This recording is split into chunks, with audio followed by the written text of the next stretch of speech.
지금 만약에 뭐 한 5천만 원 정도 있다 그러면 종목을 말하기는 좀 그러니까 네. 뭐 어떤 섹터나 어떤 비중 정도는 좀 얘기해 주시면 좋을 것 같아요. 대강 보면 한 1,000만 원 정도는 반도체 갖고 있는 게 마음 편할 것 같아요. 20% 정도는 저는 빅테크 중에 몇 개를 고르거나 아니면 뭐 S&P 500이나 나스닥 ETF 같은 게 결국에는 빅테크 사는 거랑 마찬가지거든요. 네네. 지금 이제 하드웨어 시대잖아요. 근데 언젠간 그렇게 되면 소프트웨어나 플랫폼 시대가 올 수도 있고 거기에 잘하는 게 아까 말씀드린 뭐 구글이라든지 제가 메타 이런 회사도 좋아하거든요. 이런 회사가 될 수 있으니까 그것도 한 1,000만 원 정도 사보자. 그러고 나서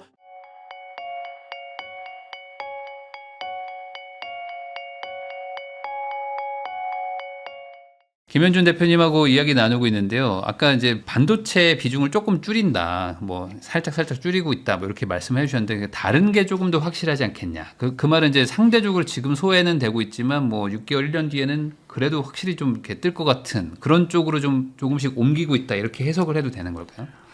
근데 뭐 어떤 특정 업종을 염두에 두고 그렇게 한 건 아닌데 네. 저희는 현금을 좀 가지고 있어도 된다라는 지금은요? 편이고 그리고 특정 업종이나 뭐 테마가 아니더라도 개별 네. 주식 네. 또는 코스닥 주식 상당히 저평가된 주식들이 많아요. 옛날에 이렇게 저평가됐었나라고 생각해 보면 전혀 그렇지 않은 주식들도 있거든요. 뭐 예를 들면 뭐 내수 주식들도 그렇고요. 네. 근데 제가 부익남 TV에서도 아마 전번이나 전전번 정도는 말씀드렸을 것 같은데 뭐 건설주 같은 것들 건설주도 뭐 되게 저평가돼 있다라고 맞아요. 말씀드렸는데 이런 걸 예상한 건 아니지만 갑자기 원전과 뭐 재건주로 지금 막 싸버렸죠, 지금. 10배, 20배씩 올랐잖아요. 네. 그런 것들이 충분히 남아있을 수 있다라고 생각을 하고 저희는 그렇게 움직이지 않았던 주식들을 좀 이렇게 돌 뒤집어보는 그런 단계에 있습니다. 2차 전지 아까 잠깐 얘기해 주셨지만 지금의 2차 전지는 또 괜찮은 타이밍이다라고 말하시는 분들도 좀 있단 말이에요. 네. 어쨌든 그래도 소외됐다가 뭐 약간 조금 올라가고 있는 정도라면 그렇죠. 어떻게 보세요? 2차 전지도 괜찮을까요? 지금? 제가 2차 전지가 지금 어떻게 될지까지는 잘 모르겠는데 네. 이런 얘기를 저희 회사 내부에서 한 적이 있어요. 2차 전지가 한 몇 개월 전만 해도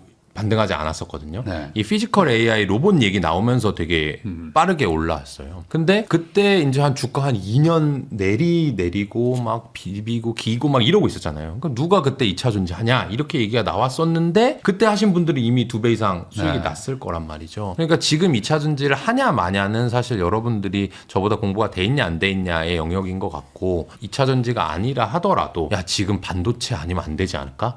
조선 방산 뭐 이런 거 아니면 안 되지 않을까? 그렇지 않다. 그것들이 분명히 숨겨져 있다가 또 2배, 3배 오르고 나면 여러분들이 그때 따라가는 것보다는 지금 소외돼 있는 것 중에서 일부 찾아봐서 이건 좀 부담되는데 너무 내가 비중이 큰데 하는 주식들 줄여가지고 사놓으면 의외로 쏠쏠한 수익이 나올 수도 있을 것 그러니까 같아요. 배터리가 이제 전기차뿐만 아니라 이제 AI나 뭐 이런 것들 이제 전력망 그리고 이제 전기의 부족, 뭐 저장 이런 그렇죠. 식으로 조금 ESS. 테마를 좀 확대해 보면 네. 로봇주 겸 뭐 AI 주 겸 다 엮이는 거 아니냐. 맞아요. 전기의 시대인데. 맞아요. 뭐 그렇게까지 확장해 보는 것도 괜찮은 아이디어일까요? 네, 저는 좋은 방법이라고 생각을 하고요. 지금 되게 좋은 얘기를 해주셨는데 제가 까먹을 뻔한 부분인데 좋은 주식을 덜어가지고 소외된 주식으로 가면 무조건 좋냐? 아닐 수도 있어요. 더 나만 버려져 있고 포모 더 느낄 수도 있거든요. 그러면 이제 소외된 주식이나 업종으로 옮겨갔을 때 꼭 해봐야 될 작업이 지금 대표님 말씀하신 그 작업이에요. 아무도 생각하지 않는 어떻게 보면 허황된 얘기 있잖아요. 그런 것들을 생각해 볼 수 있어요. 주식시장에 잘 나갈 때는요. 예를 들면 반도체, 뭐 AI 이런 것들은 많은 사람들이 달라붙어 있어가지고 전문가들의 얘기가 많이 있어요. 그러니까 좋은 얘기가 이미 다 나와 있어. 근데 그런 거를 여러분들이 이제 주워 담기 급급한 상황이 되면 안 되는 거예요. 왜냐면 그 사람들이 이미 앞에 달려가고 있고 결승선을 그 사람이 먼저 달려가서 주식을 먼저 팔아버릴 수 있는 상황인 거고. 근데 소외돼 있거나 주가가 안 오른 기업들, 업종들 같은 경우에는 아무도 분석을 안 해요. 그럴 때 갑자기 실적이 잘 나오는 걸 어닝 서프라이즈라고 하는 거고 또는 그때 배터리가 야 전기차가 아니고 ESS야. 또는 로봇에도 들어갈 거야 라고 생각하는 건 어떻게 보면 야 요새 누가 2차 전지 하냐 야 그럼 무슨 허황된 얘기를 해 지금 전기차 캐즘 시대인데 이렇게 얘기가 나올 때는 내가 뭔가 상상을 재밌게 해보더라도 충분히 괜찮은 시기가 되는 거거든요. 그리고 그 중에 하나가 얻어 걸릴 때 그 주식이 되게 많이 오르는 거예요. 그래서 그럴 때는 반드시 좋은 것들만 찾아봐야 돼요. 네. 그리고 반대로 얘기하자면 좋은 업종, 잘 되는 섹터를 투자하실 때는 뭘 봐야 되겠죠? 그러면 안 좋을 거. 사람들이 얘기 안 하는 거 있죠. 네. 그런 것들을 찾아봐서 야, 사실 이런 게 리스크였네. 그러니까 나는 이 중에 하나가 발견되기 전에 난 팔아야겠어 하는 게 좋은 투자자고, 안 좋은 데 와서는 모두 다 안 좋은 얘기만 할 때는 아, 좋은 거 뭐 있을까? 이렇게 되면 더 잘 되지 않을까? 이런 식으로 생각을 해보는 게 사실은 투자하기 되게 좋은 습관입니다. 그러면 이제 2차 전지에서 조금 확대해서 그냥 코스닥 전체가 어쨌든 조금 그래도 코스피 대비는 그래도 좀 눌려 있으니 그렇죠. 그냥 코스피 지수 삽니다 뭐 이런 분들도 있거든요. 네네. 이 전략도 괜찮을까? 어쨌든 네. 코스닥도 간다. 네, 네. 좋은 것 같은데 거기에 이제 하나 문제가 뭐냐면 코스닥의 바이오 비중이 높아요. 근데 바이오는 주가가 많이 올랐거든요. 그러니까 저는 사실 내가 만약에 정말 마음대로 주식을 할 수 있다면 코스닥 지수를 사고 바이오 업종을 숏을 치고 싶어요. 아 그렇게. 네, 그러면 제가 바이오가 안 된다는 개념은 아니고 코스닥 내에 바이오가 아닌 주식들이 상승할 가능성이 되게 높아 보이거든요. 그러니까 그렇게 안 하실 분들은 코스닥 내에서 바이오가 아닌 주식들 중에 좀 상위 주식들 있잖아요. 주가가 좀 시총 별로 큰 것들 네, 중에서. 그런 것들을 몇 개 골라 보는 것도 저는 좋은 방법이 될 것 같아요. 바이오는 굳이 빼야 될까요? 바이오는 또 한 번 오르면 또 불꽃처럼 오르잖아요. 할 수 있죠. 근데 이건 제 투자 스타일인데 저는 아까 반도체도 그랬지만 실적이 나오는 걸 좋아해요. 네. 그리고 어느 정도 나올 수 있다고 생각하는 걸 좋아하는 거고, 제가 이제 외국에 바이오 회사 갖고 있어요. 제약회사 투자를 하고 있는데 네. 한국 바이오 회사들의 특징은 뭐냐면은 아직 되게 초기 단계예요. 초기 단계니까 갈 길이 멀어. 그러니까 대박이 나면 진짜 초대박이 날 수도 있습니다. 예전에 한미약품처럼 대박이 날 수도 있는데, 그렇지 않은 상황에서는 어떤 문제가 있냐면 이들이 연구개발하는 그걸 파이프라인이라 하거든요. 영국 뭐 A 물질, B 물질, C 물질 이런 걸 수백 개를 개발을 하고 있으면 미국의 빅파마들처럼 그러면 뭐 한두 개 실패해도 상관이 없는 거예요. 그러니까 안정적으로 갈 수가 있는데 이들은 파이프라인이 뭐 한 개, 두 개밖에 없어. 근데 만약에 실패를 한다? 그러면 존폐의 위기가 돼요. 근데 내가 그게 임상시험이 잘 될 거다라고 생각하시는 분들은 그러니까 투자를 하는 거고. 근데 저 같은 경우는 투자 스타일이 실적이 찍히는 걸 좋아하니까 임상시험 하는 동안에는 어쨌든 실적 자체가 0이라고 보는 거거든요. 그러니까 기대감만으로 투자를 해야 되는 거고, 그 기대감이 확신이 되는데 제가 지식이 문돌이 출신이다 보니까 잘 없습니다. 그래서 바이오를 안 하는 거지, 바이오가 떨어진다는 얘기는 전혀 아닙니다. 떨어질지 오를지조차를 모르는 거죠. 실적을 전망하기가 좀 쉽지가 않아서 어렵죠. 라는 거잖아요. 그러면은 아까 잠깐 현금도 좀 들고 있어도 괜찮은 시기라고도 얘기를 해주셨는데 네. 그건 또 왜 그렇게 얘기하시는 건지. 그러니까 뭐 현금이 있고 주가가 떨어진다 이런 개념은 아니고, 저희가 갖고 있는 뭐 여러분들이 갖고 계신 그 삼성전자 하이닉스가 너무 빠르게 오른 거예요. 그럼 그걸 적당히 팔고 내가 다른 주식을 사는 그 리듬, 타이밍이 좀 비슷해야 제일 좋은 거잖아요. 갈아타는 게 네, 좋죠. 싹 갈아타는 게 좋은데 네, 갈아타는 게 좋죠. 갑자기 이게 확 오른 거야. 예를 들면 내가 아파트를 한 채 갖고 있는데 어떤 중국인이 와가지고 나 모르겠고 저기 지금 주재원 와야 되니까 시세가 10억인데 20억에서 줄게. 그럼 일단 팔고 오피스텔에 들어가야 되잖아요, 잠깐. 네. 그럴 수밖에 없는 상황이라고 생각을 해서 현금이 좀 있는 것이고, 저도 그 주식을 아까 말씀드린 뭐 다른 주식으로 갈아탈 생각이 있습니다. 그러니까 소위 말해서 그러니까 좀 올랐을 때 조금 확실하게 좀 먹고 나오는 것도 필요하다. 네, 좀 줄여도 더 먹으려고 하지 말고. 아니요, 더 드세요. 저가 이제 쫄보라서 아. 네, 그렇게 한 거. 근데 이제 그렇게 해서 우선은 현금을 확보한 것도 다시 재투자를 하실 건가요? 아니면은 또 요즘에 또 맨날 워렌 버핏 이럴 때 항상 워렌 버핏 할아버지가 소환되잖아요. 네네. 지나고 나서 보면 결국에 맞다면서 뭐 맞아요. 자기는 안 들어간다 네. 이 주가에는 하면서 네. 뭐 지금 뭐 몇백 조를 좀 들고 계시는 것 같은데 500조 정도 네. 들고 계신데, 그 논리는 또 그분의 어떤 사상이겠지만 네. 네. 저는 그래서 안 사는 건 아닙니다. 그분은 일단 돈이 되게 너무 많으시고요. 규모가 크니까. 네. 그러니까 돈이 크니까 이걸 뭐 들어갔다 나갔다 할 수도 없어요. 네. 이 뭐 간의 기별도 안 오고요. 그러니까 그 돈을 정말 의미 있게 투자를 하려면 규모가 되게 큰 딜이 나오거나 네. 아니면 그분이 항상 원하는 그런 금융 위기와 같이 모두가 주식이나 재산을 팔고 싶을 때 쓱 들어갔다가 한 1, 2년 기다려서 거대하게 먹고 나오는 그런 걸 하고 싶으신 거잖아요. 네. 근데 저는 뭐 그분을 되게 존경하고 따라가고 싶지만 아직까지 그 정도 식견이 전혀 안 되기 때문에 주식을 사고 싶고요. 아직 그런 거를 이제 적절히 발견을 못했기 때문에 네. 좀 안 산 것뿐이지 뭐 주가가 떨어질 거니까 이걸 현금화를 쭉 하자 이런 개념은 아니에요. 저희가 코로나 때 네. 2021년 말 언택트가 주가 네카오 막 가고 난리 났을 때 있잖아요. 게임스탑 막 몇십 배 가고 그때는 정말 현금을 계속 들고 있었어요. 현금을 더 이상 이거는 살 주식도 없고 이게 실적이 안 나온다 했잖아요. 반도체는 실적이 나오는데 그 당시 실적이 안 나오니까 비싸고 그러니까 난 팔고 근데 살 게 아무것도 안 보여. 그러니까 계속해서 팔다 보니까 현금이 그때는 40%까지 있었거든요. 네. 그때 욕 엄청 먹었어요. 네카오 올라가는데 이거 하나라도 사놓. 근데 결과적으로 저희가 그때는 맞았어요.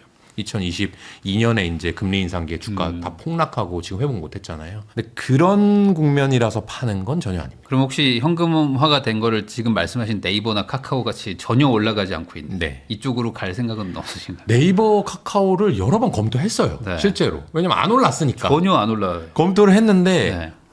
참 어려워요. 그 주식을 사기가 네. 어렵습니다. 저희가 이제 실적을 본다는 건 실적을 내는 것도 중요하지만 실적이 당연히 증가하는 주식을 좋아하잖아요. 근데 네이버 카카오는 실적 잘 내죠. 정말 좋은 기업이죠. 근데 실적이 막 늘어나는 국면은 아닌 것 같아가지고 아직 투자를 못 해봤네요. 최근에는. 스테이블 코인 뭐 이런 얘기들 좀 나올 때 살짝 네. 좀 이게 있었는데 맞아요. 지금은 좀 그런 것도 좀 조용해진 것 같기도 하고. 그러니까 되게 어떻게 보면 좋은 국면인 거예요. 제가 네이버를 최근에 분석하지 않았고 안 샀다 뿐이지 아까 네. 이제 말씀드린 거랑 되게 일맥상통하는 얘기인데 네이버가 소외돼 있잖아요. 나머지 다 오르는데 안 올랐잖아요. 그러면 한번 볼 수 있겠다. 내가 많이 오른 거 팔고 한번 공부해 볼 수 있겠다라는 첫째 조건이 됐죠. 네. 그럼 두 번째 조건 아까 뭐라고 그랬죠? 거기에서 상상, 재밌는 상상. 누가 보면 말도 안 된다고 하는 그런 베스트 케이스의 시나리오를 짜보자. 그럼 지금 네이버는 스테이블 코인 안 하고 있잖아요, 아직. 네. 그러니까 완전 상상이잖아요. 근데 해보는 거예요. 그러면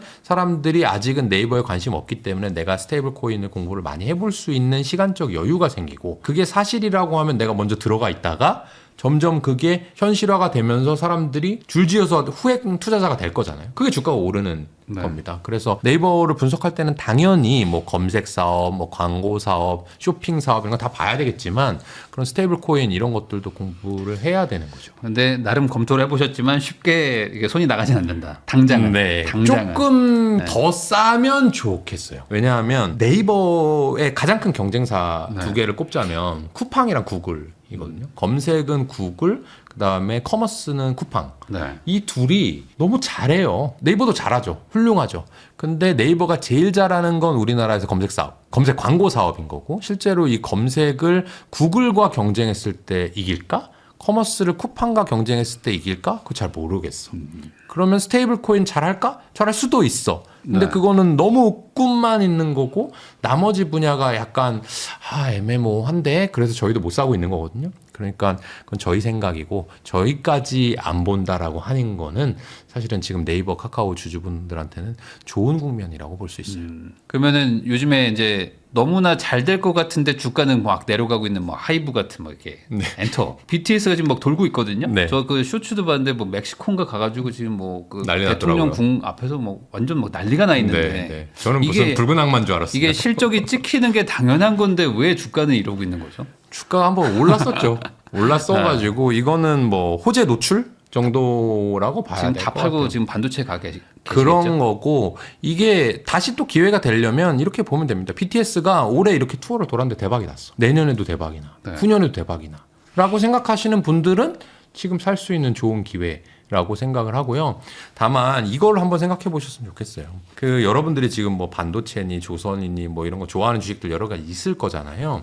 그러면 엔터 주식을 내가 1, 2년 전에는 어떻게 생각했었지 한번 생각해 보면 좋을 것 같아요.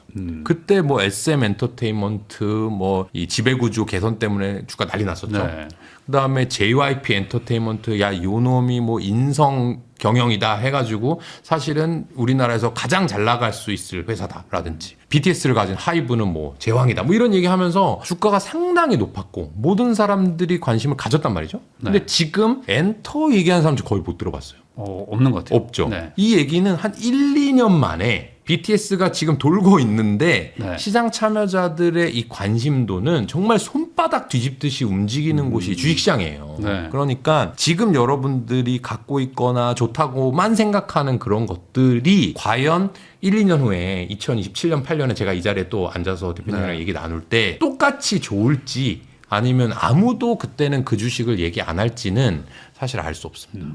그게 어려운 지점이에요, 주식에. 그러면 좀 마지막 질문으로 지금 이제 포모 오신 분들이 지금 엄청 많아요. 네. 이제 특히 뭐 그나마 뭐 집을 가지고 계신 분들은 집값이 좀 올랐는데 반도체가 더 올라서 화가 나는 건데 네. 뭐 지금 뭐 아무것도 없는 분들도 있고 네. 그리고 현금 딱 1억 있는데 지금 뭐 예금 들어가 있는 분들도 저희 시청자분들은 많거든요. 지금 만약에 뭐 한 5천만 원 정도 있다 그러면 뭐 네. 종목을 말하기는 좀 그러니까 네. 뭐 어떤 섹터나 어떤 비중 정도는 좀 얘기해 주시면 좋을 것 같아요. 대강 보면 한 1,000만 원 정도는 반도체 갖고 있는 게 마음 편할 것 같아요. 20%는 반도체도 좀 안 그러면 포모가 오잖아요. 네. 너무 심하게 오니까. 지금 반도체가 한 40% 정도 되거든요. 40, 50% 되니까 그것까지는 모르더라도 지금 들어가신다고 하니까 한 절반 정도는 갖고 있자. 20% 정도. 왜냐하면 우리나라가 뭐 전 세계에서 몇 등 회사가 될 수 있다고 하는데 그 시기를 내가 굳이 놓칠 필요 있나? 해서 그 정도 갖고 있을 것 같고 1,000만 원 정도? 네, 또 20% 정도는 저는 빅테크 빅테크. 중에 몇 개를 고르거나 아니면 뭐 S&P 500이나 나스닥 ETF 같은 게 결국에는 빅테크 사는 거나 마찬가지거든요. 네.